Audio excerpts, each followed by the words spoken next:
ഒരിക്കലും ക്ഷമിക്കാൻ പറ്റാത്ത വാക്ക് അച്ഛന്റെ മനസ്സിൽ നിന്ന് വീണു. അതിനുശേഷം അച്ഛൻ മരിച്ചിട്ട് പോലും അച്ഛന്റെ ബോഡി പോലും കാണണം എന്ന് എനിക്ക് തോന്നിയില്ല. മുറിവുകൾ ഒരുപാട് ഒരിക്കലും നമ്മൾ ഹീലായി എന്ന് വിചാരിക്കുന്നിടത്തുനിന്ന് വീണ്ടും തോണ്ടി തോണ്ടി വലുതാക്കപ്പെടുന്ന വ്രണമായിട്ട് അങ്ങനെ. അമ്മയുടെ പ്രസിഡന്റ് ആയിരുന്ന ഇന്നസെന്റ് ചേട്ടനോട് ഞാനത് സൂചിപ്പിച്ചു. ചേട്ടനോട് പറഞ്ഞു, ഒരു അമ്മയുടെ ജനറൽ ബോഡി നടക്കുമ്പോൾ തന്നെ. എല്ലാവർക്കും നമസ്കാരം. നമ്മുടെ ലക്ഷ്മിപ്രിയ എയറിൽ നിന്നും ശൂന്യാകാശത്തിലേക്ക് പറക്കുവാണ്. ഇനി താഴോട്ടൊരു വരവുണ്ടോ എന്ന് എനിക്ക് അറിയത്തില്ല. ആ രീതിയിൽ കിടന്ന് പറക്കുവാണ്. അപ്പൊ വിഷയം എന്താണെന്ന് ചോദിച്ചു കഴിഞ്ഞാൽ, രണ്ട് പെണ്ണുങ്ങൾ തമ്മിലുള്ള ഫൈറ്റിൽ തുടക്കി ഇപ്പം കുടുംബജീവിതങ്ങൾ വരെ നാട്ടുകാർ ചിരിക്കേണ്ട വകുപ്പിലോട്ട് എത്തിയിട്ടുണ്ട്. അപ്പം ലക്ഷ്മിപ്രിയ പ്രത്യേകിച്ച് പരിചയപ്പെടുത്തേണ്ട കാര്യമൊന്നുമില്ല. വീഡിയോ ആദ്യമായി കാണുന്ന ചാനൽ സബ്സ്ക്രൈബ് ചെയ്യാനും വീഡിയോ ലൈക്ക് ചെയ്യാനും ഹൈപ്പ് കൊടുക്കാനും മറക്കണ്ട. ലക്ഷ്മിപ്രിയയുടെ ഭർത്താവിനെ കുറിച്ചിട്ടും കുറച്ച് കാര്യങ്ങൾ സംസാരിക്കാനുണ്ട്. നല്ലൊരു ഏട്ടായിയാണ്. ഏട്ടായി കുറുമ്പിയുടെ എന്ത് കുറുമ്പിനും കൂട്ടു നിൽക്കുന്ന ഒരു കുറുമ്പനാണെന്ന് എനിക്ക് മനസ്സിലായി. അപ്പോൾ കുറച്ച് ദിവസം മുന്നേ ഒരു പോസ്റ്റ് പ്രത്യക്ഷപ്പെട്ടിട്ടുണ്ടായിരുന്നു. ആ പോസ്റ്റിൽ എഴുതിയിട്ടുള്ള കാര്യങ്ങൾ ഇങ്ങനെയാണ്. ശ്രീമതി ഉഷ ഹസീനയോട്, ഉഷയെ നമുക്ക് എല്ലാവർക്കും അറിയാം, ഒരു നടിയാണ്. എന്നാൽ ഒരു ഡയറക്ടറിനെ കല്യാണം കഴിച്ചതിന് ശേഷം പിന്നെ ഫീൽഡ് ഔട്ടായി. പിന്നെ അതിനുശേഷം അങ്ങനത്തെ കുറച്ച് കഥകളൊക്കെ ഉഷയുമായി റിലേറ്റ് ചെയ്തിട്ടുണ്ട്. അതും ഞാൻ പറഞ്ഞുതരാം. എന്തായാലും മൊത്തം സംസാരിച്ചാലേ നിങ്ങൾക്കും കാര്യം പിടികിട്ടത്തുള്ളൂ. അപ്പോൾ വീഡിയോ മാക്സിമം ഫുള്ള് കാണാൻ ശ്രമിക്കുക. ശ്രീമതി ഉഷ ഹസീനയോട് 23 വർഷമായി ഒരേ ഭർത്താവ് ഒരേ ഒരു ഭാര്യയാണ് ഞാൻ. ഹിന്ദു ഭർത്താവിന് വേണ്ടി ലക്ഷ്മിയും കാലങ്ങൾക്ക് ശേഷം മുസ്ലിം ഭർത്താവിന് വേണ്ടി സബീനയും തുടരുകയും ചെയ്യുന്നവൾ അല്ല ലക്ഷ്മിപ്രിയ എന്ന് പറഞ്ഞുകൊണ്ട് ലക്ഷ്മിപ്രിയയുടെ ഒരു പോസ്റ്റാണ് ഇപ്പോൾ റീസെന്റ് ചർച്ചയായി വരുന്ന ഒരു വിഷയം. അതായത് സംഭവം ഉദ്ദേശിക്കുന്നത് ശ്രീമതി ഉഷ ചേച്ചിക്ക് കേൾക്കാൻ വേണ്ടിയിട്ടാണ്. ഹസീനയോട്, ഉഷ ഹസീന എന്ന് പറയുന്ന ആ ചേച്ചിയോടാണ് നമ്മുടെ ലക്ഷ്മിപ്രിയ പറയുന്നത്, 23 വർഷമായി ഒരേ ഭർത്താവിൻ്റെ ഒരേ ഒരു ഭാര്യയാണ് ഞാൻ. അതിൽ കാര്യമില്ല. കാരണം തട്ടിപ്പും വെട്ടിപ്പും കൊള്ളത്തനവും നടത്തുമ്പോൾ ഒരേ ഭർത്താവിൻ്റെ ഒരേ ഭാര്യയായിരുന്നിട്ട് ഒരേ കാര്യമില്ല. ഓക്കെ, ഹിന്ദു ഭർത്താവിന് വേണ്ടി ലക്ഷ്മിയും കാലങ്ങൾക്ക് ശേഷം മുസ്ലിം ഭർത്താവിന് വേണ്ടി സബീനയും ആയി തുടരുകയും ചെയ്യുന്നവൾ അല്ല ലക്ഷ്മിപ്രിയ. അതായത് ഉഷയ്ക്കിട്ട് താങ്ങിയതാണ്. ഉഷയുടെ ചരിത്രം എടുക്കുകയാണെങ്കിൽ നല്ല അടിപൊളിയായിട്ട് സിനിമയിലൊക്കെ അഭിനയിച്ചുകൊണ്ടിരുന്നതാണ്. മമ്മൂട്ടിയുടെ കൂടെ കോട്ടയം കുഞ്ഞച്ചനാണെന്ന് തോന്നുന്നു, ആ സമയത്ത് തന്നെ തോന്നുന്നു. പിന്നെ കിരീടം, ഇങ്ങനെ പല മൂവീസിലും നല്ല പ്രമുഖ നടന്മാരോട് തന്നെയാണ് ഉഷ അഭിനയിച്ചു കൊണ്ടിരുന്നത്. എന്നാൽ കോട്ടയം കുഞ്ഞച്ചൻ്റെ ഡയറക്ടറാണെന്ന് തോന്നുന്നു. ആ വ്യക്തിയുമായിട്ടും ഈ പറയുന്ന ഉഷയ്ക്ക് ഒരു ചെറിയ മാരേജ് അഫെയറിലോട്ട്, അതേ ലവ് അഫെയറിലോട്ട് പോയി. പിന്നെ അവർ തമ്മിൽ കല്യാണം കഴിച്ചു, ഒരുമിച്ച് ജീവിച്ചു. അപ്പം ഈ കല്യാണം എന്ന് പറയുന്ന ഒരു പ്രോസസ്സിലോട്ട് പോകും മുന്നേ ഉഷയുടെ വീട്ടുകാരെന്ത് ചെയ്ത്, ഇവർ തമ്മിൽ പ്രേമത്തിലായപ്പോൾ തന്നെ ഒളിച്ചോടുക എന്തോ ചെയ്തു. അങ്ങനെ ഒളിച്ചോടിയതിനു ശേഷം ഈ പറയുന്ന ഉഷയുടെ വീട്ടുകാർ മമ്മൂക്കയെ ഒന്ന് അപ്രോച്ച് ചെയ്തു. മമ്മൂക്ക എടുത്ത് പറഞ്ഞിട്ട് അവളൊന്ന് എങ്ങനെയെങ്കിലും പറഞ്ഞ് മനസ്സിലാക്കി വീട്ടിലോട്ട് തിരിച്ചു ആക്കണമെന്നുള്ള സെറ്റപ്പിൽ മമ്മൂക്ക എടുത്ത് സംസാരിച്ചപ്പോൾ മമ്മൂക്ക ഉഷയെ വിളിച്ച് പറഞ്ഞപ്പോൾ ഉഷ കേട്ടില്ല. അങ്ങനെ ഉഷ കേൾക്കാണ്ട് അന്നത്തെ പ്രേമം, ലവ്, ആ ഒരു അഫെയറിൻ്റെ പിന്നാലെ പോയി. അങ്ങനെ ജീവിതം സ്റ്റാർട്ട് ചെയ്തു. ആര്? ഈ ഡയറക്ടറുമായിട്ടും ഉഷ ജീവിതം സ്റ്റാർട്ട് ചെയ്തു. അങ്ങനെ ജീവിതമൊക്കെ അടിപൊളിയായിട്ട് പൊക്കോണ്ടൊക്കെ തന്നെയാണ് ഇരുന്നത്. പക്ഷേ മമ്മൂക്കയ്ക്ക് ഒരു ചൊരുക്കുണ്ടായിരുന്നു. ഏത്? ഞാൻ പറഞ്ഞിട്ട് അവൾ കേട്ടില്ലല്ലോടി എന്നുള്ളൊരു സാധനം. അതിനുശേഷം പിന്നെ സിനിമയില്ല. അങ്ങനെ ജീവിതങ്ങൾ ആകെ മൊത്തം അവതാളത്തിലായി പോവുകയായിരുന്നു ഉഷയുടെ എന്നാണ് മനസ്സിലാക്കാൻ സാധിക്കുന്നത്. സിനിമയൊന്നും അധികം കിട്ടിയിട്ടില്ല. കാരണം ഒരു പ്രമുഖ നടനെയാണ്, മെഗാ സ്റ്റാറിനെയാണ് വെറുപ്പിച്ചത്. ആ സ്ഥിതിക്ക് പിന്നെ അങ്ങോട്ടുള്ള സിനിമാ കരിയർ കുറച്ച് വിഷയമാണ്. കാരണം മമ്മൂക്കയെ വെറുപ്പിച്ചുകൊണ്ട് വേറെ പലർക്കും സിനിമ എടുക്കാൻ പറ്റത്തില്ലല്ലോ. അതുകൊണ്ട് പിന്നെ കരിയർ കുറച്ച് വിഷയമായി. ഉഷ അങ്ങനെ മൂഞ്ചി തിരിഞ്ഞിരുന്നു. പിന്നെ അതിനുശേഷം മറ്റൊരു കല്യാണം കഴിക്കുന്നുണ്ട്. അതിലോട്ട് വരാം. ഇനി നേരെ ബാക്ക് ടു പോസ്റ്റിലോട്ട് വരാം. ഓക്കെ, അതായത് പോസ്റ്റിലോട്ട് വരുന്നതിന് മുന്നേ എന്നില്ല, അതും കൂടി പറഞ്ഞ് തീർത്തിട്ട് നമുക്ക് പോസ്റ്റിലോട്ട് വരാം. അതായിരിക്കും അതിൻ്റെ കുറച്ച് ഒരു അന്തസ്. എന്തായാലും നമുക്ക് ഉഷയുടെ ഒരു ഇന്റർവ്യൂ ഉണ്ട്, കുറച്ച് ഭാഗങ്ങളൊന്ന് കേട്ടോക്കെ ഈ ഒരു വിഷയവുമായി ബന്ധപ്പെട്ട് സംസാരിക്കുന്നത്. എവിടെയും ഞാൻ വായിച്ചതാണ്, മലയാളത്തിന്റെ മെഗാതാരം ചേച്ചിയുടെ അവസരങ്ങൾ ഇല്ലാതാക്കാൻ ശ്രമിച്ചു എന്നൊരു കമന്റ് ഞാൻ ഇങ്ങനെ കണ്ടു. അത് ഞാനും ഈ കമന്റിൽ വായിച്ചു. മമ്മൂക്കന്റെ അവസരമില്ല, മമ്മൂക്കയുടെ ഈഗോ കാരണം അവസരം ഇല്ലാണ്ടാക്കി. അതെനിക്ക് മനസ്സിലായില്ല എന്താണ് അങ്ങനെ എഴുതിയത്. പക്ഷെ എനിക്ക് ഞാനും ഇങ്ങനെ കേട്ടിട്ടുണ്ട്, അറിഞ്ഞിട്ടുണ്ട്. പിന്നെ അങ്ങനെ ചില പടങ്ങളിൽ നിന്ന് എന്നെ ഒഴിവാക്കിയിട്ടുണ്ടെന്ന് ഞാൻ അറിഞ്ഞിട്ടുണ്ട്. അപ്പൊ എനിക്ക് കേട്ടപ്പോൾ എനിക്ക് ഭയങ്കര വിഷമം തോന്നി. ഞാനത് അമ്മയുടെ പ്രസിഡന്റ് ആയിരുന്ന ഇന്നസെന്റ് ചേട്ടനോട് ഞാനത് സൂചിപ്പിച്ചു. ചേട്ടനോട് പറഞ്ഞു, ഒരു അമ്മയുടെ ജനറൽ ബോഡി നടക്കുമ്പോൾ തന്നെ പറഞ്ഞു, ഇങ്ങനെ ഒരു കാര്യമുണ്ട്, ഇങ്ങനെ എല്ലാവരും എന്നോട് പറയുന്നു. അപ്പൊ പറഞ്ഞു ഞാൻ ചോദിക്കാം എന്ന് പറഞ്ഞപ്പോൾ ഞാൻ വേണ്ട, ചോദിക്കണ്ട, മമ്മൂക്കായി ഉണ്ട് അവിടെ, ജനറൽ ബോഡിക്ക് എല്ലാവരും ഉണ്ടാവും, വേണ്ട ചോദിക്കണ്ട. എനിക്കതിൽ സങ്കടമൊന്നുമില്ല, പിന്നെ പരാതിയില്ല എന്ന് മമ്മൂക്കായോട് പറയണം. കാരണം ഞാനും മമ്മൂക്കായും ഒക്കെ വിശ്വസിക്കുന്ന ഒരു പടച്ചവനുണ്ടല്ലോ. ആ പടച്ചവൻ വിചാരിച്ചാലേ എനിക്ക് എന്തും കിട്ടൂ എന്നാണ്. ഓക്കെ, അന്ന് മമ്മൂക്ക ഇടപെട്ടു. അതായത് ഇവർ ഒളിച്ചോടിയ സമയത്ത് ഇടപെട്ട് തിരിച്ച് ഉഷയെ വീട്ടിലോട്ട് എത്തിക്കാനുള്ള ഒരു സംസാരം ഉഷയെടുത്ത് സംസാരിച്ചപ്പോൾ ഉഷ അംഗീകരിച്ചില്ല. അപ്പം മമ്മൂക്കയ്ക്ക് അതിന്റെ ചുരുക്ക് അങ്ങനെ. പിന്നെ ഉഷയ്ക്ക് സിനിമകൾ കിട്ടാണ്ടായിട്ടുണ്ട്, അല്ലെങ്കിൽ സിനിമയിൽ അവസരങ്ങൾ വന്നപ്പോൾ മമ്മൂക്ക അതിനെ തടുത്തിട്ടുണ്ടെന്നുള്ളൊരു കാര്യം ഉഷയും മനസ്സിലാക്കിയിട്ടുണ്ട്. പക്ഷെ മമ്മൂക്കയെ അടുത്ത് അങ്ങനെ ഒരു ദേഷ്യമുള്ളതായിട്ട് ഉഷ സംസാരിക്കുന്നില്ല. അപ്പം അന്ന് ആ ഓടിപ്പോയ ഒരു ഡയറക്ടർ ഉണ്ടല്ലോ, അയാളുടെ പേര് TS സുരേഷ് ബാബു എന്നാണ്. അദ്ദേഹത്തിനോടൊപ്പമാണ് ഒളിച്ചോടിയത്. എന്നിട്ട് അതിനുശേഷം പിന്നെ ജീവിതങ്ങൾ വഴിവിട്ട്, മീൻസ് എല്ലാം കൂടി ഫ്ലോപ്പ് ആവുമല്ലോ. ദാമ്പത്യ ജീവിതമല്ലേ, പറയാൻ പറ്റില്ല. ആദ്യം ഒളിച്ചോടുന്ന ആ ഒരു സുഖമൊന്നും പിന്നെ അങ്ങോട്ട് കാണത്തില്ല. ഓക്കെ, അങ്ങനെ പിന്നെ അങ്ങോട്ട് പോയി ഇതായി അങ്ങനെ അടിയും മഴക്കൊക്കെ ആയി കാണും. അവരുടേതായ പേഴ്സണൽ ഇഷ്യൂസ്, പ്രശ്നങ്ങളൊക്കെ കാണും. ഓക്കെ, അങ്ങനെ ഉഷ അയാളുമായിട്ട് വേർപിരിയുന്നു. അതിനുശേഷം സ്വന്തം വീട്ടിലേക്ക് തിരിച്ചു വരുന്നു. ആ ഒരു സമയത്ത് വീട്ടുകാരൊക്കെ ഉപേക്ഷിച്ചു പോയി. പക്ഷെ ഇയാളുമായിട്ട് വേർപിരിഞ്ഞ് പിന്നെ ഒരു ഇഷ്യൂ ഒക്കെ വന്നപ്പോൾ ഉഷയുടെ വീട്ടുകാരൻ ഉഷയെ തിരിച്ച് വീട്ടിലേക്ക് കൊണ്ടുവന്നു. അതിനുശേഷം വീട്ടുകാർ തീരുമാനിച്ച് വേറൊരാളുമായിട്ട് കല്യാണം ഉറപ്പിച്ചു, നസീർ എന്ന് പറയുന്ന ഒരാളുമായിട്ട്. അയാള് ചെറുപ്പകാലം മുതൽ ഈ പറയുന്ന ഉഷയെ ഇഷ്ടമായിരുന്നു. പക്ഷെ ഉഷ ആദ്യത്തെ കല്യാണം ഫ്ലോപ്പായി. രണ്ടാമത് വന്നിട്ടും അയാൾ സ്വീകരിക്കാൻ തയ്യാറായിരുന്നു. അയാൾ അതൊരു വെയിറ്റ് ചെയ്തിരുന്നെന്ന് തോന്നുന്നു. എനിക്ക് തോന്നുന്നു ഉഷ ഡിവോഴ്സ് ആവാൻ വേണ്ടിയിട്ട് വെയിറ്റ് ചെയ്തിരുന്ന പോലെയാണ് എനിക്ക് സംസാരത്തിൽ നിന്ന് മനസ്സിലാക്കാൻ സാധിച്ചത്. എന്തായാലും അതിനെ പറ്റിയിട്ടും ഈ പറയുന്ന ഉഷ പറയുന്നുണ്ട്, നമുക്കൊന്ന് കേട്ടു നോക്കാം. അല്ല, വാപ്പി മരിക്കുന്നതിനും 7 വർഷം മുമ്പ് കല്യാണം തീരുമാനിച്ചു വെച്ചതാണ്. അത് കഴിഞ്ഞ് 18 വർഷം കഴിഞ്ഞാൽ ഞാൻ കല്യാണം കഴിക്കുന്നത്. സുരേഷ് ബാബുവിന്റെ ഇഷ്യൂ കഴിഞ്ഞ് 18 വർഷം കഴിഞ്ഞാൽ കല്യാണം കഴിക്കുന്നത്. അപ്പൊ നാസായിട്ടുള്ള കല്യാണം ഞങ്ങളുടെ കല്യാണം 2011 അപ്പൊ 2011 7 വർഷം മുമ്പ് വാപ്പി ഉള്ളപ്പോ വാപ്പി ഭയങ്കര ഇഷ്ടമാണ് നാസിനെ. അങ്ങനെ അസീബിന്റെ അനീസിനെ കൂട്ടുകാരനാണല്ലോ. അങ്ങനെ വീട്ടിലൊക്കെ വരും. തീരുമാനിച്ചു വെച്ചാൽ കല്യാണം ഇവരെല്ലാവരും കൂടെ ഫാമിലി ആയിട്ട്. പക്ഷെ ഞാൻ നീ കല്യാണം വേണ്ടെന്ന് പറഞ്ഞ് നിൽക്കുമായിരുന്നു. പിന്നെ ബാപ്പിയുടെ മരിപ്പ് കഴിഞ്ഞപ്പം ആണ് കല്യാണം നടന്നത്. നമുക്ക് വാപ്പി മരിച്ചു കഴിഞ്ഞപ്പോ ഒരു എന്നെ സപ്പോർട്ട് ചെയ്യാനും എന്റെ കൂടെ എന്റെ എല്ലാ കാര്യത്തിനും കൂടെ നിൽക്കാനും ഒരാളുടെ ആവശ്യമുണ്ട് എന്ന് എനിക്കൊന്ന് മനസ്സിലായി. അതിന് തക്കതായ കാരണങ്ങളുണ്ട്. കുടുംബത്തിൽ നിന്ന് കുറെ പ്രശ്നങ്ങളുണ്ടായിരുന്നു. അപ്പോ കല്യാണ ആലോചന ഉമ്മച്ചി പറഞ്ഞു, അങ്ങനെ നമുക്ക് കല്യാണം പെട്ടെന്ന് നടത്തണം എന്ന് പറഞ്ഞു. അപ്പൊ വേറെ കല്യാണ ആലോചനകളൊക്കെ അപ്പൊ ഞാൻ പറഞ്ഞു അത് പറ്റത്തില്ല. എന്റെ ഈ കല്യാണം ഫിക്സ് ചെയ്ത് വെച്ച് വാപ്പി മരിച്ച സമയത്തൊക്കെ നാസ് ആലപ്പുഴയിൽ വരാറുണ്ട്, എന്റെ കാര്യങ്ങൾ അന്വേഷിക്കാറുണ്ട്, എന്റെ പരിചയത്തിലുള്ള ആൾക്കാരുടെ അടുത്തൊക്കെ അന്വേഷിച്ചിട്ടൊക്കെ പോകും. അപ്പൊ അതൊക്കെ എനിക്കറിയാം. അപ്പൊ അത് കല്യാണം നടക്കുന്നെങ്കിൽ വേറെ ഒന്നും ആലോചിക്കേണ്ട. അസീബൊക്കെ വേറെ ഗൾഫിൽ നിന്നും അമേരിക്ക വലിയ പ്രപ്പോസൽസ് ഒക്കെ കൊണ്ടുവന്നു. ഞാൻ പറഞ്ഞില്ല, എന്നെ കല്യാണം കഴിക്കാൻ കാത്തിരിക്കുന്ന ഒരാളുണ്ടല്ലോ, നാസിനെ തന്നെ കല്യാണം കഴിക്കുള്ളൂ. അങ്ങനെ പെട്ടെന്ന് ഇനി ഞാനങ്ങനെ വാക്ക് മാറി കളയുമോ എന്നുള്ള 10-20 ദിവസം കൊണ്ട് കല്യാണം നടത്തി. അങ്ങനെയൊന്നും എനിക്ക് തോന്നുന്നു. ഓക്കെ, ഈ സംഭവം നിങ്ങൾക്ക് പിടികിട്ടില്ല. അതായത് ഹിന്ദുവായ ഒരു യുവാവിനോടൊപ്പം ഉഷ പോയി. ഉഷയുടെ പൂർണ്ണ പേര് വേറെയാണ്, അതുകൊണ്ട് ഉഷ മുസ്ലിമാണ്. ഓക്കെ, അപ്പോൾ ഈ പറയുന്ന ഹിന്ദുവായ ഒരു യുവാവിനോടൊപ്പം, അതായത് ഡയറക്ടറായിട്ടുള്ള അയാളോടൊപ്പം ഉഷ പോയി. അവിടെ ദാമ്പത്യ ജീവിതം തകർന്നു, തിരിച്ച് വീട്ടിലേക്ക് വന്നു. അതിനുശേഷം വീട്ടുകാർ ആദ്യം ഉറപ്പിച്ചിരുന്ന ആ ആളുമായിട്ട് തന്നെ വീണ്ടും റീഅറേഞ്ച് ചെയ്തു കല്യാണം കഴിച്ചു എന്നതാണ് മനസ്സിലാക്കാൻ സാധിക്കുന്നത്. നാസർ എന്ന് പറയുന്ന ആ ഒരു വ്യക്തിയുമായിട്ട്. നല്ല കാര്യം. പക്ഷെ ആ ഒരു കാര്യം എടുത്തു വെച്ച് നമ്മുടെ ലക്ഷ്മിപ്രിയ ചൊരുക്കുണ്ടാക്കുകയാണ്. നീ ആദ്യം ഹിന്ദുവായ അവൻ്റെ കൂടെ പോയില്ലേടി, പിന്നെ രണ്ടാമത് മുസ്ലിമായ അവൻ്റെ കൂടെ വന്നില്ലേടി, ഈ ഒരു സെറ്റപ്പ് സാധനം. അപ്പോൾ ഇവള് ഓൾറെഡി വർഗീയത എന്ന് പറയുന്ന സാധനം ഈ ലക്ഷ്മിപ്രിയയുടെ ഉള്ളിലുള്ള സാധനമാണ്, വിഷമാണ്, കാളകൂട വിഷം എന്ന് പറയും. ഓക്കെ, വർഗീയത ഉള്ളിൽ ഓൾറെഡി എപ്പോഴും നിറച്ചുകൊണ്ട് നടക്കും. മതം, ജാതി, ഇതിൻ്റെയൊക്കെ പേരിലുള്ളൊരു ഫൈറ്റ് സാധനങ്ങൾ. ലക്ഷ്മിപ്രിയയുടെ കുട്ടിക്കാലം എന്ന് വെച്ച് കഴിഞ്ഞാൽ ആകെ ഫ്ലോപ്പാണ്. ഓക്കെ, മുസ്ലിം ആയിരുന്നു. അതിനുശേഷം പിന്നെയാണ് കൺവേർട്ടായിട്ട് ഏട്ടായിരോടൊപ്പം പോയിട്ട് ഹിന്ദുവായി മാറുന്നത്. പിന്നെ അവിടെ കയറിയപ്പോൾ മൊത്തം മതം എന്ന് പറയുന്ന ഒരു ഫാക്ടർ തലയ്ക്കകത്ത് പിടിച്ച് ആ ഒരു സംഭവമൊക്കെ എന്ന് വെച്ച് കഴിഞ്ഞാൽ വളരെ മോശമായിട്ട് ഖുറാൻ അടക്കം പറഞ്ഞിട്ടുള്ള ഒരു ലക്ഷ്മിപ്രിയ ഉണ്ട്. അതായത് ഖുറാൻ ജിലേബി കണക്കിന് എന്തോ എഴുതി വെച്ചിരിക്കുന്നു എന്നുള്ള സെറ്റപ്പിലൊക്കെ വളരെ മോശമായിട്ട് മുസ്ലിം മതത്തിനെ ആക്ഷേപിക്കുന്ന ഒരു ലക്ഷ്മിപ്രിയയാണ് നമുക്ക് കാണാൻ സാധിക്കുന്നത്. എന്നാൽ ആ ഒരു വിഷയവുമായി ബന്ധപ്പെട്ടൊക്കെ ഉഷ പ്രതികരിച്ചിട്ടുണ്ടായിരുന്നു. ഇപ്പം ലേറ്റസ്റ്റ് ആയിട്ട് അമ്മ സംഘടനയിൽ നടന്ന വിഷയത്തിലും അൻസിബി അടക്കം തീവ്രവാദി എന്ന ആരോപണം ഉന്നയിച്ച് ഈ പറയുന്ന ലക്ഷ്മിപ്രിയ വളരെയധികം മോശമായിട്ടാണ് മതവും ജാതിയും ഒക്കെ പറഞ്ഞുകൊണ്ട് വർഗീയത സ്പ്രെഡ് ചെയ്യുന്നത്. ഓക്കെ, ഈ വർഗീയത തുപ്പുന്ന ലക്ഷ്മിപ്രിയാണ് കാളകൂട വിഷമെന്നേ ഞാൻ പറയത്തുള്ളൂ. ഇനി നമുക്ക് ബാക്ക് ടു ലക്ഷ്മിപ്രിയ ഇട്ട പോസ്റ്റിലോട്ട് വരാം. ഓക്കെ, ശ്രീമതി ഉഷ ഹസീനയോട് 23 വർഷമായി ഒരേ ഭർത്താവിന്റെ ഒരേ ഒരു ഭാര്യയാണ് ഞാൻ.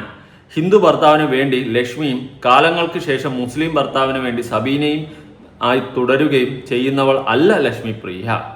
അതായത് ഇവൾ ആദ്യം ഒരു ഭർത്താവ്, പിന്നെ ഒരു ഭർത്താവ്, അങ്ങനെയുള്ള വ്യക്തിയല്ല. ഞാൻ 23 വർഷമായിട്ട് ഒരേ ഭർത്താവിൽ നിൽക്കുന്ന ഒരേ ഭാര്യയാണ് എന്നാണ് ഈ ലക്ഷ്മിപ്രിയ പറയുന്നത്. അപ്പോൾ ഇവിടെ ഉഷ ആദ്യം ഒരു ആളോടെ പോയല്ലോ, ഡയറക്ടറായിട്ടുള്ള TS സുരേഷ് ബാബുവിനോടൊപ്പം പോയി. അതിനുശേഷം അത് ഫ്ലോപ്പായപ്പോഴാണ് അടുത്ത് മുസ്ലിമായിട്ടുള്ള ആളുടെ കൂടെ വീണ്ടും വന്നത്. അതായത് ഹിന്ദുവിൻ്റെ കൂടെ പോയിട്ട് മുസ്ലിമിൻ്റെ കൂടെ പിന്നെ ബാക്ക് ടു അവരുടെ മതത്തിൽ വന്ന് തന്നെ നിൽക്കുന്നുണ്ട്. പക്ഷെ ഇതിന്റെ ഇടയ്ക്കും ഈ പറയുന്ന ഉഷ ഒരിക്കലും മതം മാറിയിട്ടില്ല, തന്റെ മതത്തിൽ തന്നെയാണ് ജീവിച്ചത്. ഓക്കെ, അതും അവിടെ മനസ്സിലാക്കാൻ സാധിക്കുന്ന ഒരു കാര്യമാണ്. ഈ മതം മാറുക, മതം ജാതിയൊക്കെ മാറിയാൽ നമ്മളെ ഇഷ്ടമാണ്, സ്വന്തം ഇഷ്ടമാണ്. ആർക്ക് ഏത് മതത്തിൽ വേണം പോകാം, ജാതി മാറാൻ പറ്റത്തില്ല. ഓക്കെ, ഏത് മതത്തിൽ വേണം പോവാം, അതൊക്കെ ഓരോരുത്തരുടെ ഇഷ്ടമാണ്. അല്ലാണ്ട് ഈ പറഞ്ഞതുപോലെ ഇവർ പറയുന്ന പോലെ ഇന്ന മതത്തിൽ ഇരിക്കാവോ, അങ്ങനെയൊന്നുമില്ല. ഈ ലക്ഷ്മി പ്രിയ പറയുന്ന പോലെ ലക്ഷ്മി പ്രിയ പറയുന്നത് ആദ്യം ഹിന്ദു ആയിരുന്നു, പിന്നെ മുസ്ലിമായി, അങ്ങനെ പോയെന്ന് ഒരു മതം പറഞ്ഞ ഒരാളെ കൺസിഡർ ചെയ്ത് ഈ ഒരു പോസ്റ്റ് ഇട്ട് സംസാരിക്കുമ്പോൾ തന്നെ ഇവളുടെ ഉള്ളിൽ, ഈ ലക്ഷ്മി പ്രിയയുടെ ഉള്ളിൽ എത്രത്തോളം കാളകൂട വിഷം, മതം, ജാതി എന്ന് പറയുന്ന ഫാക്ടർ, ഈ വർഗീയത ഉറഞ്ഞു കിടപ്പുണ്ടോ നമുക്ക് വ്യക്തമായിട്ട് മനസ്സിലാക്കും. ഇതുപോലത്തെ ആൾക്കാരാണ് ഈ നാട് കടത്തേണ്ടത്, ഈ നാട്ടിൽ നിന്ന് ഓടിക്കേണ്ടത്. ഇവളൊക്കെയാണ് റിയൽ വർഗീയവാദികൾ. ഓക്കെ, ബാക്കി വായിക്കാം.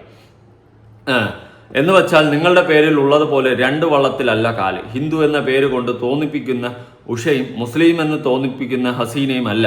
ലക്ഷ്മിപ്രിയ ഒരേ ഒരു ഐഡന്റിറ്റി, സനാതന ധർമ്മ വിശ്വാസിയായ ലക്ഷ്മിപ്രിയ. നിങ്ങളെപ്പോലെ ചിലർക്ക് ഇഷ്ടം, ചിലർക്ക് ഹസീനയും അല്ല, ഉഷയും ചിലർക്ക് ഹസീനയും അല്ല. എൻ്റെ മത സ്വാതന്ത്ര്യം ഭരണഘടന എനിക്ക് നൽകുന്ന സ്വാതന്ത്ര്യമാണ്. എന്ത് കോപ്പാടി, നീ ചത്തു കഴിഞ്ഞാൽ ഈ പറയുന്ന ജാതി മതമൊന്നും ഇല്ല, കുറച്ച് ദിവസം അഴിച്ച് ചീഞ്ഞങ്ങ് പോകും, ഇത്രയേ ഉള്ളൂ. അല്ലെങ്കിൽ കത്തിച്ച് കളഞ്ഞ് ചാമ്പലായിട്ട് പോകും, ഇതേ ഉള്ളൂ. അല്ലാണ്ട് ഇവിടെ ജാതിയിലൊരു മതമില്ലൊരു തേങ്ങയില്ല. നീയൊക്കെ ഇമാതിരി വിഷം കിടന്ന് തുപ്പി ജാതിയുടെ മതത്തിന്റെ പേരിൽ കിടന്ന് തന്തയില്ലായ്മ പറഞ്ഞു കൂട്ടുമ്പം വളരെയധികം മോശമാണ് ലക്ഷ്മിപ്രിയ. നിന്റെ ഉള്ളിലെ വർഗീയതയാണ് നീ തുപ്പുന്നത്. ഈ പറയുന്ന ഉഷയെ ജാതിയുടെയും മതത്തിന്റെയും പേര് പറഞ്ഞ് നീ ഇങ്ങനെ സംസാരിക്കുമ്പോൾ നിന്റെ ഉള്ളിലെ ആ വർഗീയതയാണ് പുറത്തു വരുന്നത്. നീ എത്രത്തോളം വിഷമാണെന്ന് ഇവിടെ നിന്നൊക്കെ എക്സ്പോസ് ആവുകയാണ്. ബാക്കി തുടർന്ന് വായിക്കാം.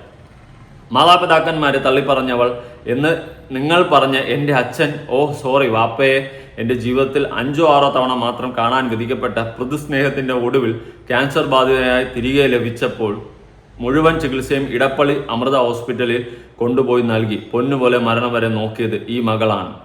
ചെട്ടികുളങ്ങര അമ്മയെ കുലദൈവമായി കണ്ട വ്യക്തിയായിരുന്നു എൻ്റെ വാപ്പ. ഓക്കെ, അതായത് ലക്ഷ്മിപ്രിയ ആദ്യം വേറെ ഒരു പേരിലാണ് അറിയപ്പെട്ടിരുന്നത്, മുസ്ലിമായിരുന്നു. അതിനുശേഷം 8000 പോയാണ് ഹിന്ദുവായി മാറി, ലക്ഷ്മിപ്രിയയായി മാറിയത്.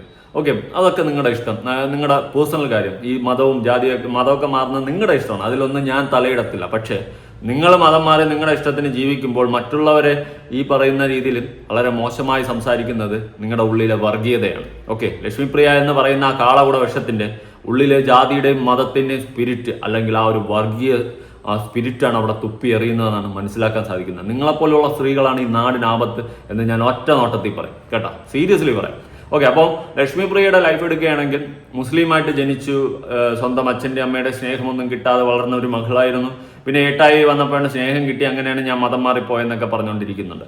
അപ്പോൾ ഈ അച്ഛൻ വേറെ കല്യാണം കഴിച്ചു, വാപ്പ, അതായത് ലക്ഷ്മിപ്രിയയുടെ വാപ്പ വേറെ കല്യാണം കഴിച്ചു.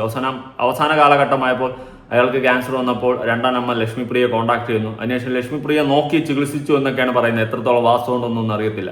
എന്തായാലും നോക്കിയെങ്കിൽ നല്ലത്, നോക്കിയില്ലെങ്കിൽ നിങ്ങളുടെ കയ്യിലിരിപ്പെന്ന് പറഞ്ഞാൽ. എന്തായാലും അതിനെയൊക്കെ പറ്റിയിട്ട് കുറച്ച് ഡീറ്റെയിൽ ആയിട്ട് ലക്ഷ്മിപ്രിയന്റെ ഇന്റർവ്യൂവിൽ കുറച്ച് കാര്യങ്ങൾ പറയുന്നുണ്ട്, കേട്ടോ. വളരെ ചെറിയ പ്രായത്തിലാണ് കല്യാണം കഴിച്ചത്. അമ്മയും വളരെ നമ്മുടെ കമ്മ്യൂണിറ്റി തന്നെ 13-14 വയസ്സാകുമ്പോൾ കല്യാണം കഴിക്കുന്ന ഒരു കാലത്താണ്. മൂത്ത ചേച്ചി 14 വയസ്സിലെന്തോ ആണ് ജനിച്ചിരിക്കുന്നത്. അച്ഛനും ഒരു 17-18 വയസ്സൊക്കെ അച്ഛനും ഉണ്ടായിരുന്നുള്ളൂ. 21-22 വയസ്സിന്റെ ഉള്ളിൽ ഞങ്ങൾ 3 കുട്ടികളും ജനിച്ചു. അമ്മയ്ക്ക് 22-23 വയസ്സുള്ളപ്പോ. അപ്പോ അപ്പൂപ്പന് ക്യാൻസർ ആയിരുന്നു, എന്റെ അമ്മയുടെ അച്ഛന്. ഞങ്ങൾ ഞങ്ങൾ താമസിക്കുന്ന ഹരിപ്പാട. എന്റെ 2 വയസ്സിലത്തെ ഒരു ഇതാണ് എല്ലാവരും പറഞ്ഞു കേട്ടിട്ടുള്ളത്, അതെനിക്ക് ഓർമ്മയില്ല. അപ്പോ അപ്പൂപ്പൻ അന്ന് ഈ ഫോൺ വിളിച്ച് പറയാതൊന്നും ഇല്ലല്ലോ. അപ്പൂപ്പൻ ഒരു മരിക്കുന്ന ഒരു സ്റ്റേജിലേക്കായി എന്ന് അറിഞ്ഞുകൊണ്ട്, അപ്പൂപ്പന്റെ മൂത്ത മകളാണ് എന്റെ അമ്മ. അപ്പോ ആള് വന്നു, വിളിക്കാനായിട്ട് വന്നു. അപ്പൊ ഇവര് കായംകുളത്താണ്, എന്റെ അമ്മയുടെ വീട് കായംകുളത്താണ്. കായംകുളത്തേക്ക് പോകാൻ വേണ്ടിയിട്ട് ഇവര്, എന്റെ 2 ചേച്ചിമാര്, ഒരു കുട്ടിക്ക് എന്താ പറയാ എന്നെക്കാൾ 3.5 വയസ്സിന് ഗ്യാപ്പാണ് 3 പേരും. മൂത്ത ചേച്ചിക്ക് 7.5 വയസ്സ്, മറ്റേവർക്ക് ഒരു 5, 5.5, 6 വയസ്സിൽ താഴെ, എനിക്കൊരു 2 വയസ്സ്, ഇത്രയൊക്കെ തന്നെ ഉള്ളൂ. അപ്പൊ പിന്നെ കായംകുളത്തേക്ക് ബസ് കാത്ത് നിൽക്കുമ്പോ അച്ഛൻ പറഞ്ഞു മറ്റേ വിളിക്കാൻ വന്ന ആള് നേരത്തെ പോയി. അപ്പൊ 3 കുഞ്ഞുങ്ങളും അമ്മ എന്നെ എടുത്തിട്ടുണ്ട്, അമ്മയുടെ കയ്യിൽ ഞാൻ നിൽക്കുന്നു. അപ്പൊ അച്ഛൻ പറഞ്ഞു ഞാൻ സിഗരറ്റ് വാങ്ങിച്ചിട്ട് വരട്ടെ എന്ന് പറഞ്ഞു.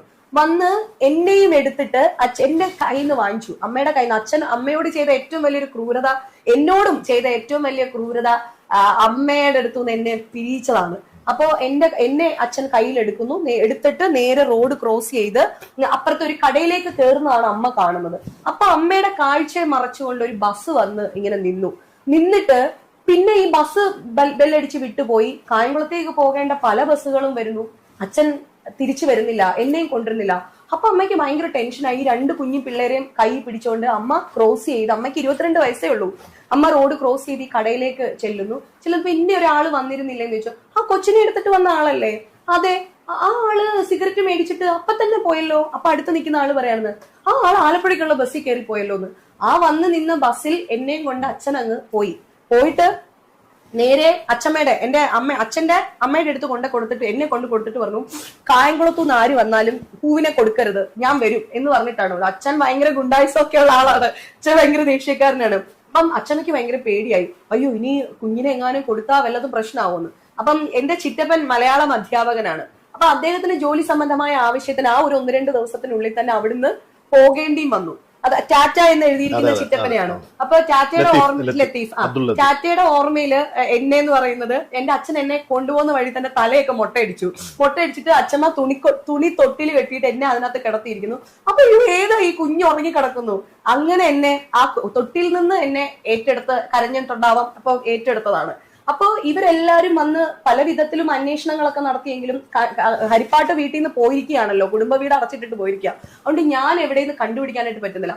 അപ്പൊ അമ്മയുടെ അവസ്ഥ എന്ന് പറഞ്ഞാൽ, അമ്മ എന്റെയും കൊണ്ട് പോയി എന്നുള്ള ഇതിൽ കുടുംബനാഥനാണ്. അച്ഛന് പലചരക്ക് കടകളുണ്ട്, ഫ്രൂട്ട്സിന്റെ ഷോപ്പുണ്ട്, കടകൾ ഇഷ്ടം പോലെ ഉണ്ട്. എല്ലാം നോക്കിക്കൊണ്ടിരിക്കുന്ന ആള് ഒരു വൈകുന്നേരത്ത് എല്ലാം ഉപേക്ഷിച്ചിട്ട് പോവാണ്. അപ്പൊ അമ്മ ഭയങ്കര അലറിക്കരച്ചിലായി, മണ്ണിൽ വീണ് ഉരുണ്ട് കരയുന്നു, ഭയങ്കര പ്രശ്നം. അപ്പൊ വിളിക്കാൻ വന്ന ആള് ഇവരെ കാണാത്തോണ്ട് തിരിച്ചു വന്നിട്ട് അമ്മയായിട്ട് വീട്ടിൽ പോവാണ് ചെയ്യുന്നത്. അപ്പൊ അപ്പൂപ്പന് 1-2 ദിവസങ്ങളിൽ അപ്പൂപ്പൻ മരിക്കുന്നു. പറക്കം മുറ്റാത്ത അനിയന്മാരാണ് അമ്മയ്ക്കുള്ളത്. അപ്പൊ ബന്ധുക്കളൊക്കെ കൂടെ പറഞ്ഞു കൊടുത്തിട്ടുണ്ടാവും, 2 കുട്ടികൾ ഉണ്ടല്ലോ, ഇനി അതിനെ അന്വേഷിച്ച് പോകണ്ട എന്ന് പറഞ്ഞ് അങ്ങനെയാണ് അമ്മ എന്നെ അന്വേഷിക്കാതായത് എന്ന് തോന്നുന്നു. പണ്ട് ചില കഥാബുക്കുകളുണ്ട്, അതിലെ കഥ വായിക്കുന്ന പോലെയാണ് സ്വന്തം ജീവിതം ഇങ്ങനെ മാറിയ അവസ്ഥയുള്ള ഒരു ലൈഫ് സ്റ്റോറി ഇങ്ങനെ വളരെ ഹാപ്പി ആയിട്ട് ചിരിച്ചു പറയുന്ന ഒരു ലക്ഷ്മിപ്രിയൻ കാണാൻ സാധിക്കുന്നത്. വളരെ നല്ല തീരുമാനം, മുന്നോട്ട് പോട്ടെ, ഇതുപോലെ കണ്ടിന്യൂ. എങ്ങനെയാണ് കുടുംബ ജീവിതമൊക്കെ വന്നിരുന്നു ഇങ്ങനെ നാട്ടുകാരുടെ മുന്നിൽ വിളിച്ചു പറയാൻ തോന്നുന്നു. ഓക്കെ, നിങ്ങളുടെ ലൈഫിൽ സംഭവിച്ചായിരിക്കും വാട്ട് എവർ ഇറ്റ് ഈസ്, പക്ഷെ അത് ഇങ്ങനെ എന്തോ പോലെ എനിക്ക് ഫീൽ ചെയ്യുന്ന കേട്ടോ. ഇപ്പൊ എന്റെ ജീവിതത്തിലോ എന്റെ കുടുംബത്തിലോ എന്തെങ്കിലും വേസ്റ്റ് ആയിട്ടുള്ള അനുഭവങ്ങളോ സിറ്റുവേഷൻസോ ഉണ്ടെങ്കിൽ ഞാനത് ആരും പറയാൻ ശ്രമിക്കത്തില്ല, 10 ആൾ അറിയാതെ ഇരിക്കാനേ ശ്രമിക്കത്തുള്ളൂ. പക്ഷെ ഇതൊക്കെ എന്താ അഭിമാനത്തോടെ വിളിച്ച് പറയണം, ഞാൻ ഇങ്ങനെ എൻ്റെ അച്ഛൻ 4 വഴിക്ക് പോയി, എൻ്റെ അമ്മ 7 വഴിക്ക് പോയി, ഞാൻ യാതോ പെരുവഴിക്ക് പോയി, ഇതൊക്കെ അഭിമാനത്തോടെ വിളിച്ച് പറയുകയാണ്. കണ്ടിന്യൂ, എന്തായാലും പറ, കുറച്ച് കാര്യമുണ്ട് പറയാൻ. വരുമ്പോ ചേച്ചി പ്രസവിച്ച് കിടക്കുകയാണ്. ചേച്ചിയുടെ കയ്യിൽ ഒരു 10 ദിവസം പ്രായമൊക്കെ ആയ ഒരു കുഞ്ഞു ബാവയുണ്ട്. അപ്പൊ ഓരോരുത്തരായിട്ട് ഇദ്ദേഹമാണ് പേരെടുത്ത് വിളിക്കുന്നത്. അദ്ദേഹത്തിന് വീടാണല്ലോ, എല്ലാരെയും വിളിക്കുന്നു. അങ്ങനെ അമ്മയുടെ അടുത്ത് അവിടെ എവിടെ ഉമ്മിച്ച എവിടെയെന്ന് ചേച്ചിമാരുടെ അടുത്ത് ഉമ്മിച്ച വരും, മനസ്സിലായോ ഈ ആളിനെ മനസ്സിലായോ? ചേച്ചിമാരൊക്കെ എന്നെ ഇങ്ങനെ നോക്കുക, ഈ കൊച്ചു ഏതാണ് മാമയുടെ അടുത്ത് ഇത്ര അധികാരം ആർക്കാണെന്നുള്ള രീതിയിൽ നിൽക്കുക. ഞാൻ വളരെ കാര്യമായിട്ട് അങ്ങനെ നിൽക്കുക. അപ്പൊ ഞാൻ ഓർക്കുന്ന അമ്മ ഇപ്പൊ വരും. നമ്മൾ സിനിമയിൽ കണ്ടിട്ടുള്ള അമ്മമാരെ മാത്രമേ നമുക്ക് അറിയുള്ളൂ. പിരിഞ്ഞിരുന്നിട്ട് വരുമ്പോ സൂര്യപുത്രി സിനിമയൊക്കെയാണ് എന്റെ മനസ്സിൽ ഇപ്പൊ ഓടി വരുന്നു, കെട്ടിപ്പിടിക്കുന്നു, ഉമ്മ തരുന്നു, ഇതൊക്കെയാണ് എന്റെ മനസ്സിലുള്ള ഇമാജിനേഷൻ. പക്ഷെ അമ്മ വന്നിട്ട് അമ്മയുടെ അടുത്ത് അമ്മയ്ക്ക് ആരാ ഇത്, ഏതാ, അതൊക്കെയുള്ള രീതിയിൽ എന്റെ ഇങ്ങനെയൊക്കെ നോക്കുക. അപ്പൊ ഈ മാമൻ പറഞ്ഞു, ഇത് പൂവാണ് എന്ന് പറഞ്ഞു. അപ്പൊ എന്റെ അമ്മ ഇങ്ങനെ ഒന്ന് നോക്കിയിട്ട് ഓ ശരി, ഇത്രയേ ഉള്ളൂ അമ്മയുടെ റിയാക്ഷൻ. ഒരു പക്ഷെ അമ്മയുടെ ഉള്ളിൽ ഒരു കടൽ ഇരമ്പുന്നുണ്ടായിരിക്കാം, എനിക്കറിയില്ല. ആ കടൽ ഞാൻ ഇന്ന് വരെ കണ്ടിട്ടില്ല, അമ്മയുടെ ഉള്ളിലുള്ള കടൽ ഞാൻ കണ്ടിട്ടില്ല. പക്ഷെ എനിക്കത് ഊഹിക്കാൻ പറ്റും. പിന്നെ 2-3 ദിവസമൊക്കെ അമ്മയുടെ കൂടെ നിന്നു. അപ്പൊ ഞാൻ ആഗ്രഹിച്ചിട്ടുണ്ട് അമ്മയെന്ന് കുറച്ചുകൂടെ സ്നേഹമായിട്ട് എന്നോട് ഇടപെട്ടിരുന്നെങ്കിൽ, എനിക്ക് വാരി തന്നിരുന്നെങ്കിലൊക്കെ. അപ്പൊ എനിക്ക് വിഷമമുണ്ടായ മറ്റൊരു ഇൻസിഡന്റ് എന്ന് പറഞ്ഞാല്, എന്റെ ചേച്ചിക്ക് യൂട്രസ് സംബന്ധമായ ഒരു വിഷയമായിട്ട് ഡോക്ടറെ അടുത്ത് പോകണം. കുറെ നാളുകൾക്ക് ശേഷം കേട്ടോ. ഇടയ്ക്കിടയ്ക്ക് എനിക്ക് അമ്മയെ മിസ് ചെയ്യും. ഈ വഴക്കും ഇവര് ഉദ്ദേശിക്കുന്നത് എന്തോ എനിക്ക് ഷെയറിനൊക്കെ വേണ്ടിയിട്ട് എന്നെ ഇവരെല്ലാവരുടെ പറഞ്ഞു വിട്ടു എന്നൊക്കെയാണ് ഇവര് വിചാരിച്ചിരിക്കുന്നത്. അതുകൊണ്ട് എനിക്ക് ആക്സെപ്റ്റൻസ് കുറവാണ്, അവിടെ ഭയങ്കര കുറവാണ്. പക്ഷെ എന്നാലും എനിക്ക് അങ്ങനെ ഇരിക്കുമ്പോൾ എനിക്ക് അമ്മയെ മിസ് ചെയ്യുമ്പോൾ ഞാൻ ഇടയ്ക്കിടയ്ക്ക് അമ്മയുടെ അടുത്ത് പോകാറുണ്ടായിരുന്നു. ഒരു 2 വർഷത്തോളം ഞാൻ അമ്മയുടെ അടുത്ത് പോകാറുണ്ടായിരുന്നു. ആ ഒരു സമയത്ത് ചേച്ചിക്ക് സുഖമില്ലാത്തത് കൊണ്ട് ചേച്ചിക്ക് 5 മണിക്ക് ഡോക്ടറെ അടുത്ത് പോകണം. അപ്പൊ അലാം വെച്ചിട്ടും അമ്മയ്ക്ക് പേടി. ആ പേടിയായിട്ട് അമ്മ ഉറങ്ങാതെ കാത്തു കിടന്നിട്ട് അമ്മ രാവിലെ ചേച്ചിയായിട്ട് ഡോക്ടറെ അടുത്ത് പോകുന്നു. കുറെ നാളുകൾക്ക് ശേഷം അപ്പൻഡിക്സിന്റെ സർജറി ആയിട്ട്, നേരത്തെ ഈ ഡെലിവറിക്ക് ശേഷം ഒറ്റയ്ക്ക് ഞാൻ കടന്നു പോയതുപോലെ തന്നെ ആ ഒരു 16 വയസ്സുള്ള ഒരു പെൺകുട്ടി ആലപ്പുഴ മെഡിക്കൽ കോളേജിന്റെ ജനറൽ വാർഡില് ഞാൻ ഒറ്റയ്ക്ക് കിടന്നിട്ടുണ്ട്. അപ്പോ സ്ത്രീ, അതായത് പുരുഷൻ, എന്റെ ടാറ്റ മാത്രമേ എനിക്കുള്ളൂ.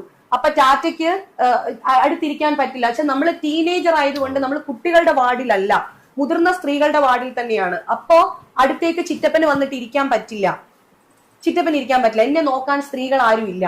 ആ അവസരത്തിൽ നമ്മുടെ ഡോക്ടേഴ്സ് സഹിതമൊക്കെ എന്റെ അമ്മയെ ഫോൺ വിളിക്കുകയും അമ്മ വരാൻ കൂട്ടാക്കാതിരിക്കുകയും ഒക്കെ ചെയ്തിട്ടുണ്ട്. അങ്ങനെ മുറിവുകൾ ഒരുപാട്, ഒരിക്കലും നമ്മൾ ഹീലായി എന്ന് വിചാരിക്കുന്നിടത്തുനിന്ന് വീണ്ടും തോണ്ടി തോണ്ടി വലുതാക്കപ്പെടുന്ന വ്രണമായിട്ട് അങ്ങനെ. അതെ അതെ, ഒരുപാട് മുറിവുകളോട് ജീവിക്കുന്ന ഒരു ജീവിതമാണ് എൻ്റെ ജീവിതം. ഒരു കാര്യം ചെയ്യും, ആ 20 ലക്ഷം ഇല്ലേ അതങ്ങ് തിരിച്ചു കൊടുക്കും. ഏത് മറ്റേ പ്രൊഡ്യൂസറിനെ തട്ടിപ്പടത്തിയ അങ്ങേർക്ക് ഒരുപാട് മുറിവുണ്ട്. അങ്ങനെ കഷ്ടപ്പെട്ടുണ്ടാക്കി 20 ലക്ഷമാണ് നീ എടുത്ത് അണ്ണാക്കി വെച്ചോണ്ടിരിക്കുന്നത്. അപ്പൊ അതെടുത്ത് അങ്ങ് തിരിച്ചു കൊടുത്തേക്ക് കേട്ടാ. അങ്ങേരെ മുറിവൊന്ന് ഉണക്ക്, നിന്റെ മുറിവ് ഉണങ്ങട്ട്, അങ്ങേരെ മുറിവ് ഉണക്ക്. ഓ ഭയങ്കര മുറിവ് തന്നെ, തള്ളിയങ്ങ് മറിക്കും. ഇത് എനിക്ക് തോന്നുന്നു ഒരു 90% തള്ളെന്ന് തോന്നുന്നു. അറിയാൻ പാടില്ല. ചുമ്മാ വന്നിരുന്നിട്ട് ഞാൻ ഇങ്ങനെ ഒരുപാട് ദുർഗുണ പരിഹാര നിമിഷങ്ങളിലൂടെ ഞാൻ കടന്നുപോയ ഒരു മിന്നും താരമാണ്, ഞാനൊരു മിന്നൽ മുരളിയാണ് എന്നുള്ള സെറ്റപ്പിലിരുന്ന് അങ്ങോട്ട് അങ്ങ് അടിക്കുകയാണ്. അല്ലെ ഞാൻ ഇത്രയൊക്കെ സഫർ ചെയ്താണ് ഇന്ന് ഈ സിനിമാ ലോകം വിറപ്പിക്കുന്ന അമ്മ എന്ന സംഘടനയിലെ സംഭവമായി മാറിയെന്നൊക്കെ കടന്ന് പറയുന്നത് പോലെ വലിയ സംഭവമായിട്ട് ഞാൻ ഒരുപാട് സഫർ ചെയ്ത് എൻ്റെ കുടുംബ ജീവിതങ്ങളെല്ലാം 4 വാക്ക് തകർന്ന് തളർന്ന് തെറച്ചു പോയതാണ് ഞാൻ. എന്നിട്ടും സഫർ ചെയ്താണ് ഇന്ന് എൻ്റെ ഏട്ടായയോടൊപ്പം ഇങ്ങനെ നിന്ന് മറ്റുള്ളവരെ തട്ടിപ്പും വെട്ടിപ്പും നടത്തി ജീവിക്കുന്നത് എന്നുള്ള സെറ്റപ്പിലോട്ടായിട്ടുണ്ട്. ക്രിമിനൽ കേസാണോ, ക്രിമിനൽ കേസ്. ഒരാളെ തട്ടിപ്പ് നടത്തിയ ഇത്രയും ലൈഫിൽ അനുഭവിച്ചിട്ടുള്ള സഫർ ചെയ്തിട്ടുള്ള ഒരാള് മറ്റൊരാളുടെ ജീവിതത്തിൽ കയറി അങ്ങേരുടെ അടുത്ത് തട്ടിപ്പ് വെട്ടിപ്പ് നടത്തി ജീവിക്കൂ? ഇല്ലല്ല. അപ്പൊ ഇത് തന്നെ തള്ളി എന്നാണ് എനിക്ക് തോന്നുന്നത്. ഓക്കെ, അങ്ങ് തള്ളി അങ്ങ് കൊണ്ടുപോവാണ്. ഞാൻ ഇത്രയും കഷ്ടപ്പെട്ട ഒരു ആളാണ്, കഷ്ടപ്പെട്ട് ഒറ്റയ്ക്ക് വഴിവെട്ടി വന്നവളാണ്, ഒരു തേങ്ങയില്ല, ഒരുത്തനെ പറ്റിച്ച് 20 ലക്ഷത്തിന്റെ കണക്കുണ്ട്. ഇനി എത്ര ഇതുപോലെ കൈട്ട് വാരിയെന്ന് ദൈവത്തിന് ബാക്കി അറിയാം. ഓക്കെ, അപ്പൊ എല്ലാം പുറത്തു വരട്ടെ. അപ്പൊ ലക്ഷ്മിപ്രിയ ചേച്ചി വാങ്ങി പറഞ്ഞ നമുക്ക് കുറച്ച് ഒന്ന് സംസാരിക്കാം. അച്ഛൻ 2ാമത് കല്യാണം കഴിച്ച കുഞ്ഞമ്മ പുള്ളിക്കാരി എന്നെ വിളിച്ചിട്ട് പറഞ്ഞു, അച്ഛൻ ഇങ്ങനെ ക്യാൻസർ ആണ് എന്ന് പറയുന്നുണ്ട്, ഞങ്ങള് ഫാദേഴ്സ് മുള്ളർ ഹോസ്പിറ്റലിലേക്ക് പോവുകയാണ്, മാംഗ്ലൂരേക്ക് പോവാണ്, പൂവ് എത്രയും പെട്ടെന്നൊന്ന് വരണം എന്ന് പറഞ്ഞു. അപ്പോ ലോക്ക്ഡൌൺ സ്റ്റാർട്ട് ചെയ്യാൻ വേണ്ടിട്ട് ഇങ്ങനെ നിൽക്കുവാണ്. അപ്പോ എനിക്ക് ഹസ്ബൻഡിന്റെ അടുത്ത് പറയാൻ പറ്റില്ല, എന്നെ ഇത്രയും വർഷവും തിരിഞ്ഞു നോക്കാത്ത ഒരു അച്ഛന് വേണ്ടിയിട്ട് ഇത്ര റിസ്ക് എടുത്തിട്ട്. കാരണം അപ്പൊ ട്രെയിനിലൊന്നും നമുക്ക് പോകാൻ പറ്റില്ല. നമ്മള് ഇങ്ങനത്തെ ഒരു അച്ഛനെ കാണാൻ വേണ്ടിയിട്ട് എനിക്ക് പോകണം എന്ന് പറയാൻ എന്നിലെ ഭാര്യയ്ക്ക് ഭയങ്കര ബുദ്ധിമുട്ട്, ഭയങ്കര ഗിൽറ്റി ഫീലിങ്സ്. എന്നാൽ എന്റെ ഹസ്ബൻഡ് എന്നാ അത് അറിഞ്ഞിട്ട് നീ പോയി കണ്ടോ എന്ന് പറയുന്നില്ല. അത് ഞാൻ it's all up to you എന്നുള്ള ഭാവത്തിൽ ഏട്ടൻ ഇരിക്കുവാണ്. അപ്പോ ഞാൻ ഇങ്ങനെ നമ്മുടെ ഫ്ലവേഴ്സിന്റെ CEO ആയിരുന്ന അനിൽ സാർ ഉണ്ട്, അനിൽ സാർ ഞാൻ ഭയങ്കര കൂട്ടാണ്. അപ്പൊ അനിൽ സാറിന്റെ അടുത്ത് പറഞ്ഞു, സാറേ ഞാൻ അനിൽ സാറിന്റെ കോൾ എന്തോ ഷോയുടെ ഭാഗമായിട്ട് എന്തോ വന്നാണ്, ഞാൻ എന്താണോ താൻ ഭയങ്കര മൂഡ് ഓഫ് ആയിട്ടിരിക്കുന്നത്. അപ്പൊ ഞാൻ പറഞ്ഞു ഇങ്ങനെ അച്ഛന് സുഖമില്ല, ക്യാൻസർ ആണെന്ന് പറഞ്ഞു. പക്ഷെ അച്ഛന്റെ ശരീരപ്രകൃതി കാണുമ്പോൾ എനിക്ക് ഒരുപാട് സംശയങ്ങളുണ്ട്, അച്ഛൻ ഇതാണോ അസുഖം എന്ന് എനിക്ക് മുന്നേ സംശയമുണ്ട്. അപ്പൊ സാറ് പറഞ്ഞു, നമ്മളെ ജനിപ്പിച്ച ഒരു ബീജത്തിന്റെ കടപ്പാട് നമുക്ക് ഒരിക്കലും തീർക്കാൻ പറ്റില്ല, ഏത് ജന്മത്തിലും നമുക്ക് തീർക്കാൻ പറ്റില്ല. അദ്ദേഹം ഉള്ളത് കൊണ്ടാണ് താൻ ഈ ഭൂമിയിലേക്ക് വന്നത്. അതുകൊണ്ട് മറ്റൊന്നും നോക്കണ്ട, ഞാൻ വേണമെങ്കിൽ പ്രസിന്റെ സ്റ്റിക്കറോ ബോർഡോ എന്താന്ന് വെച്ചാൽ തരാം, പാസ് വേണമെങ്കിൽ അറേഞ്ച് ചെയ്യാം, താൻ എന്തായാലും പോണം എന്ന് പറഞ്ഞു. അങ്ങനെ അനിൽ സാറ് തന്ന ഒരു ധൈര്യത്തില് ഞാൻ ഇവിടുന്ന് വണ്ടി എടുത്ത് നേരെ അവിടെ പോയി ഡോക്ടേഴ്സിന്റെ അടുത്ത് സംസാരിച്ചു. ഇപ്പം ക്യാൻസർ 4th സ്റ്റേജിലാണ്, 11 ദിവസം കൂടി അച്ഛൻ ഇനി ജീവിച്ചിരിക്കുള്ളൂ, മാക്സിമം പോയാൽ 11 ദിവസമേ ഉണ്ടാവുള്ളൂ എന്ന് പറയുന്നു. എനിക്ക് അച്ഛൻ്റെ അടുത്ത് അത് പറയാൻ പറ്റില്ലല്ലോ, എന്താണ് റിസൾട്ട് എന്ന് അറിയാനിരിക്കുന്ന ഒരാളുടെ അടുത്ത് എനിക്കത് പറയാൻ പറ്റില്ല. അപ്പൊ ഞാൻ പറഞ്ഞു, ഇനിയും കോവിഡിന്റെ സെന്റേഴ്സ് ആയിട്ട് ഹോസ്പിറ്റൽസ് ഒക്കെ ഒഴിപ്പിക്കുന്ന സമയമാണ്, അച്ഛനെ നാളെയോ മറ്റന്നാളോ ഡിസ്ചാർജ് ചെയ്യും.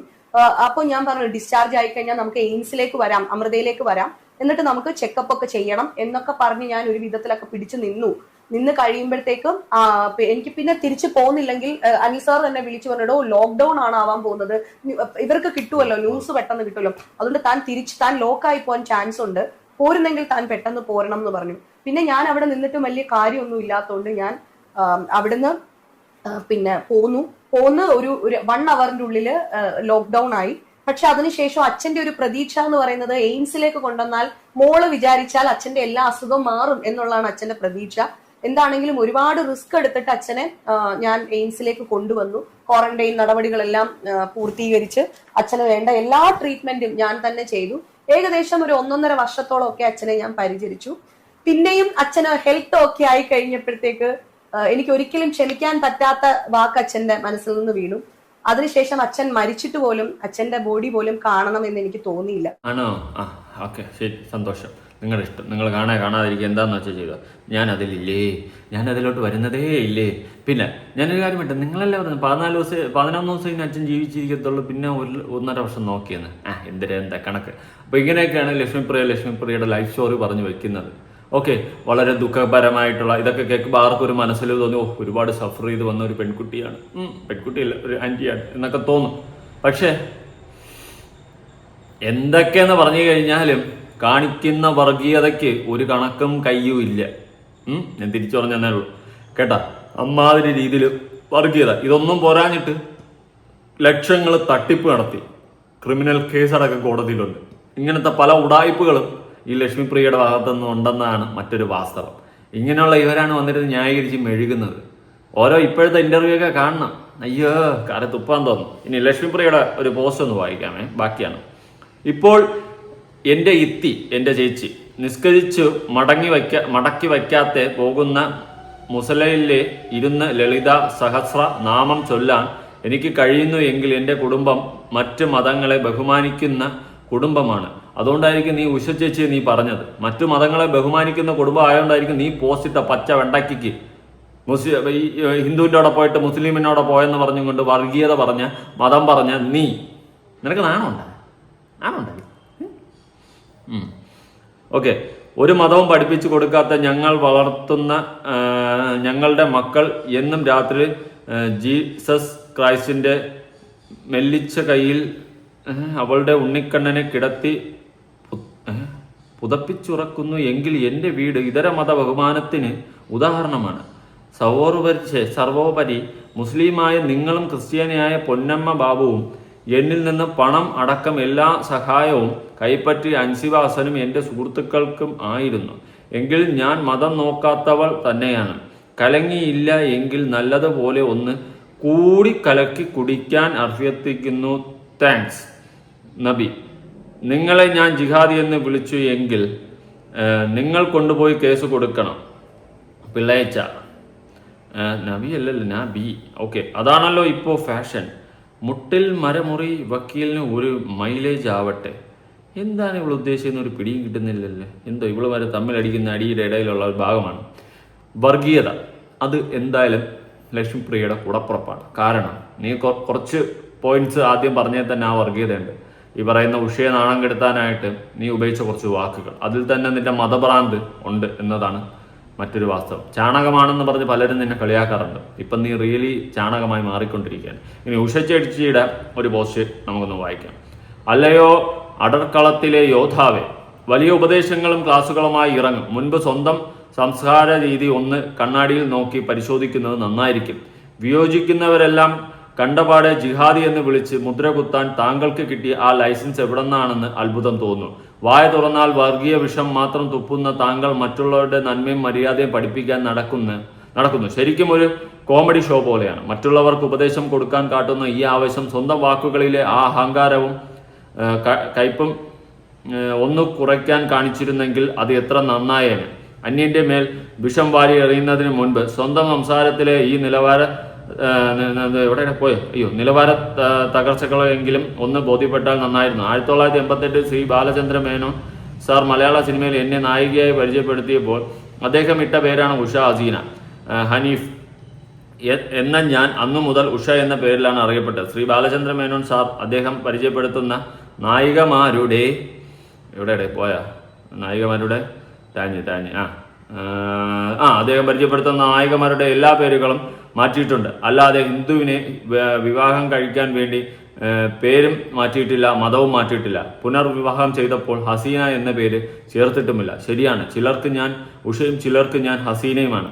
എൻ്റെ വീട്ടുകാരും എനിക്ക് അടുപ്പമുള്ള ചലച്ചിത്ര പ്രവർത്തകരും എൻ്റെ നാട്ടുകാരും ഇപ്പോഴും എന്നെ ഹസീന എന്ന് തന്നെയാണ് വിളിക്കുന്നത്. കഴിഞ്ഞ 15 വർഷമായി ഞാൻ എൻ്റെ ഭർത്താവിൻ്റെ കുടുംബവുമായി വളരെ സന്തോഷത്തോടും സമാധാനത്തോടും അന്തസ്സോടും തന്നെയാണ് ജീവിക്കുന്നത്. അല്ലാതെ എൻ്റെ ഭർത്താവ് എന്നെ ഉപദ്രവിക്കുന്നു, എന്നെ സംരക്ഷിക്കുന്നില്ല, ചിലവന് തരുന്നില്ല എന്ന് പറഞ്ഞ് ഞാൻ സഹപ്രവർത്തകരുടെ അടുത്ത് പരാതിയുമായി കരഞ്ഞു പറഞ്ഞിട്ടുമില്ല.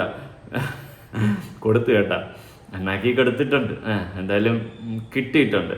എനിക്കുണ്ടായിട്ടില്ല. ഇത്തരം ലീലാവകാശങ്ങളൊക്കെ ചെയ്യുന്നത് ആരാണെന്ന് അറിയാമല്ലോ. വലിയ തള്ളുമ്പോൾ ഇടയ്ക്കിടെ പൊന്നമ്മ ബാബുവിനെയും KPC ലളിതയും ഭാഗ്യലക്ഷ്മിയും ഒക്കെ ഒന്ന് ഓർക്കുന്നത് നല്ലതായിരിക്കും. യോദ്ധാവിൻ്റെ ഇന്നത്തെ പോസ്റ്റിന് വേണമെങ്കിൽ ഒരു ഡിഫർമേഷൻ ഫയൽ ചെയ്യാൻ സ്കോപ്പുണ്ട്. പക്ഷേ എൻ്റെ കയ്യിൽ കെട്ടിവയ്ക്കാൻ 1 കോടി രൂപ ഒന്നുമില്ല. നമ്മൾ പാവപ്പെട്ടവളാണേ. രോദനം ഇനിയും തുടരും. എന്നും PR വർക്ക് ഉണ്ടാവുമെന്ന്, സൈബർ അറ്റാക്ക് ഉണ്ടാകുമെന്ന് മുന്നറിയിപ്പ് കിട്ടിയിട്ടുണ്ട്. നടക്കട്ടെ.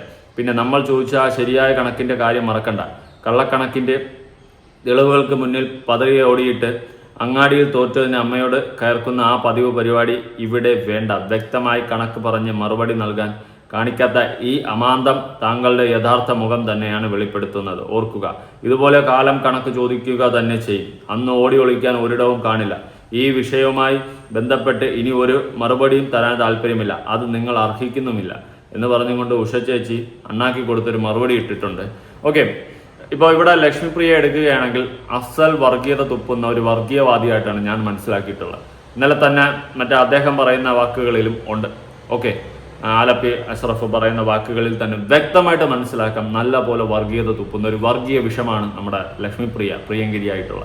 ഇപ്പൊ തന്നെ ഉഷയെ പറ്റിയിട്ട് പറഞ്ഞിട്ടുള്ള അപരാധങ്ങൾ ഓക്കെ പലയിടത്തും പലതും പറയുന്നുണ്ട്. പിന്നെ ഒരു സമയത്ത് നമ്മുടെ ലക്ഷ്മിപ്രിയ ചേച്ചി തന്നെയല്ലോ അയ്യോ എൻ്റെ ഭർത്താവ് അയ്യോ നുള്ളിയ പിച്ചിയ മാന്തി എന്നൊക്കെ പറഞ്ഞുകൊണ്ട് വന്നതും പരാതി കൊടുത്തതും കാര്യങ്ങളൊക്കെ ഇപ്പൊ എവിടെ പോയി? എട്ടായിട്ട് ഭയങ്കര ക്ലാസ് ആയ നല്ലതായിട്ട് ജീവിക്കട്ടെ. പക്ഷെ മറ്റുള്ളവരെ മതവും ജാതിയും പറഞ്ഞ് വേർതിരിച്ച് വർഗീയത പറഞ്ഞ് നിങ്ങളെ ലക്ഷങ്ങളും കോടികളും തട്ടിപ്പ് നടത്തുമ്പോൾ അതിൽ നിങ്ങൾ മാത്രം നന്മമരമായി മാറുന്നത് എങ്ങനെയാണെന്ന് എനിക്ക് പിടികിട്ടുന്നില്ല. എന്തായാലും ഉഷ ചേച്ചി അണ്ണാക്കി തന്നിട്ടുണ്ടെന്നുള്ളൊരു കാര്യം വാസ്തവമാണ്.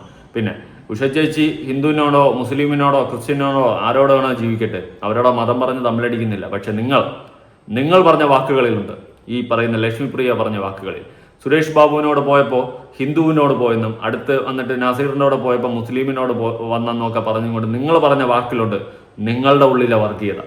അതിനപ്പുറം വേറെ തെളിവുകളൊന്നും ഇനി ഒന്നും വേണ്ട, ഒട്ടും വേണ്ട എന്ന് തന്നെയാണ് ഞാൻ മനസ്സിലാക്കുന്നത്. എന്തായാലും ഉഷ ചേച്ചി ലേറ്റസ്റ്റ് ആയിട്ട് പറഞ്ഞ കുറച്ച് കാര്യങ്ങളുണ്ട്, നമുക്കൊന്ന് കേട്ടു നോക്കാം.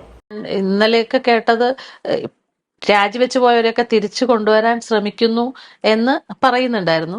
അപ്പോ അതിന് അങ്ങനെ രാജിവെച്ച് പോയവരെ കൊണ്ടുവരാനാണ് ഇതിന് മുൻപ് രാജിവെച്ച് പോയവരെയും കൂടെ കൊണ്ടുവരണ്ടേ?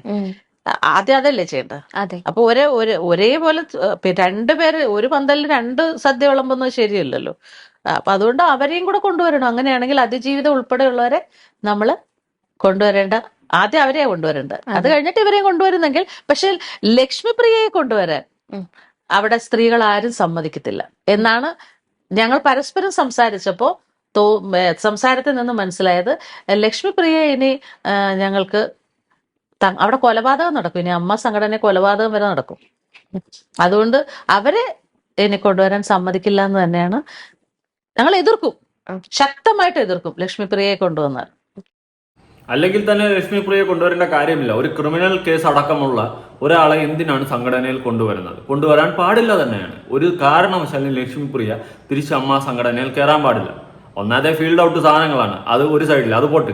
പക്ഷെ ക്രിമിനൽ കേസ് അടക്കം 20 ലക്ഷം ഒരു പ്രൊഡ്യൂസറിനെ തട്ടിപ്പ് നടത്തിയ സിബിലാൽ എന്ന് പറയുന്ന പ്രൊഡ്യൂസറിനെ തട്ടിപ്പ് നടത്തിയ ക്രിമിനൽ കേസ് കോടതിയിൽ കിടക്കുന്ന ലക്ഷ്മിപ്രിയയ്ക്ക് ആ സംഘടനയിൽ കയറാൻ എന്ത് റൈറ്റ്സ് ആണുള്ള? കയറ്റിക്കഴിഞ്ഞാൽ കയറ്റിയ ആളിനടക്കം ആ തട്ടിപ്പിൽ പങ്കുണ്ട് എന്നതാണ് വാസ്തവം. ഇത്തരം തട്ടിപ്പും വെട്ടിപ്പും നടത്തുന്നവരെയൊക്കെ സംഘടനകളിൽ പിടിച്ചിരുത്തി അധികാരങ്ങളും കൊടുത്തു കഴിഞ്ഞാൽ പിന്നെ എന്തർത്ഥമാണുള്ളത്? അമ്മ എന്ന് പറയുന്ന പേരിട്ടിട്ട് ആമയുടെ സ്വഭാവം കാണിക്കുന്ന സംഘടന ഇപ്പോൾ മാമാപ്പണിയാണ് ചെയ്യുന്നത് പോലത്തെ പരിപാടിയോ വർത്തമാനങ്ങളാണ് ഇപ്പോൾ പുറത്തു വന്നുകൊണ്ടിരിക്കുന്നത്.